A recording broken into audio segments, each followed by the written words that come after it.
Okay, remember that they're changing my voice. In order for one to be adorned with righteous acts in the divine order, which is what it takes to get to heaven, one must be honest about government technology. It is impossible to get to heaven while being outside the divine order or while playing stupid about government technology. It doesn't make any sense. Everyone who's above the age of, say, 20, 25, who lives in America should have no doubt in their mind that the government has technologies that allow them to fume people remotely, to hack their brains, to cause them to feel attracted to people they otherwise wouldn't be. And they should know the types of people who they're trying to favor, right? What you might call token minorities, privileged whites, Jews, the LGBT agenda, what have you. They should know this beyond a reasonable doubt. It's a basic requirement to kind of go through life and to move with any kind of sense. It's not conspiracy theory. These things are well documented. So when we look at Matthew 24, where it says Christ, as a character in the story, will come like a thief in the night, it's referring to an actual climactic event. Okay, they're saying that you better be prepared in Matthew 24, or you'll be cut to pieces, spiritually speaking, and thrown into the lake of fire. You better do what's right. And it's especially aimed at the disciples, but it means everyone should come into their position in the divine order, obey God through me, and do what's right. We see in Revelation 16:15, it says, I come like a thief in the night. You know, shame on those people, woe to those people who are shamefully exposed, shamefully naked. They do not have the fine linen that stands for the righteous acts of the saints, and it points that out in Revelation 19. And in Joel 2:9, he said there's an army. Doesn't specify so much if it's good or evil, it confuses it. That is allowed by God, though they'll be punished, right, for it. But God lets them do it and then throws them in the lake of fire afterwards, okay, to invade these people's houses, right? Their houses are like the house of David, right? The house of Saul. It's your family tree. It's your grouping, your formation, your spirit tribe, what have you. Whatever the case may be. If you made a spirit tribe with other families, your foster kid, whatever the case may be. So your house is invaded spiritually when various events occur. When Christ, the Christos, the Anointed One, when I turn my back on you and say that person did not obey God through me, they're going to hell. They get hit from that angle by powerful forces that are described as angelic forces in the Bible. Powerful, natural, in essence of natural, supernatural forces. When you get abused by the state, raped, drugged, beat, robbed, exploited, what have you. Psychological warfare. That you don't have the armor of God on, which requires the righteous acts. It's the fine linen that can be seen as under the armor and above the armor. It comes with the armor. Righteous acts. The helm of salvation. The shield of faith, the breastplate of righteousness. The buckler of truth. The sword of the Spirit. Your feet fitted with the readiness to skywalk with the skywalker, so to speak. To spirit walk, to walk with God. Like God was said to be walking through the Garden of Eden.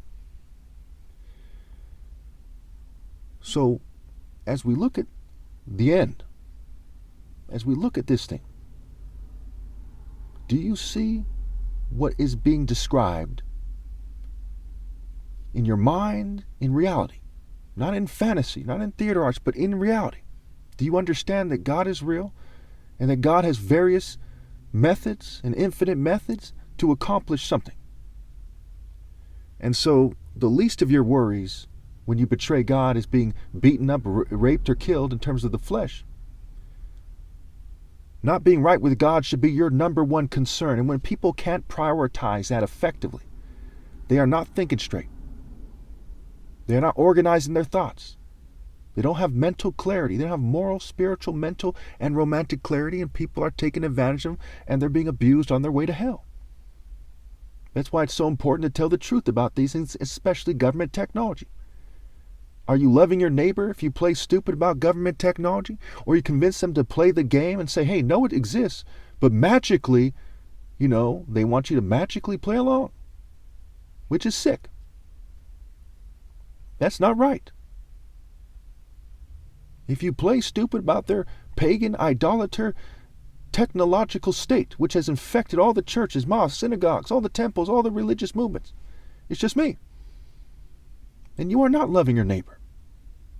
And you certainly aren't loving God. You're not keeping the greatest commandment. You're not keeping the golden rule. After that, it doesn't matter what you do, you're going to hell. It's just how much you're going to be, going to suffer when you get there. So hell is not being right with God. So are you shamefully exposed right now? Well, better is open rebuke than love that is hidden. The answer to that question is yes.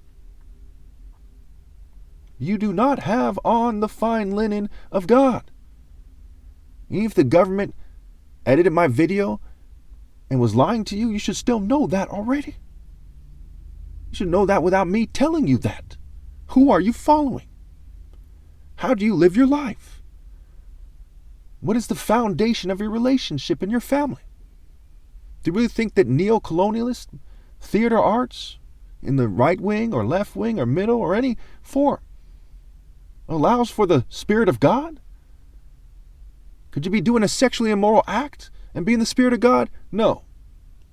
Could you be robbing an old lady and be in the Spirit of God at that moment without any reason whatsoever, any logical reason? No.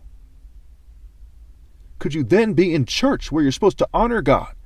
Whether it was built to deceive people or not, the idea is you go to church and honor God. And be in a theater art spirit that your pastor, your preacher, your chaplain, your bishop, or whatever has you in. And be in the Spirit of God? No, because you're in the spirit of cheating people, especially the righteous. Instead of having the fine linen for the righteous acts of the saints, spiritually speaking, you have the filthy, demonic garments of those who cheat those who did the righteous acts. And I, the last one at this point, doing the righteous acts. And after my flesh dies, no one will be right with God. Do you think people should tell you what you want to hear or tell you the truth?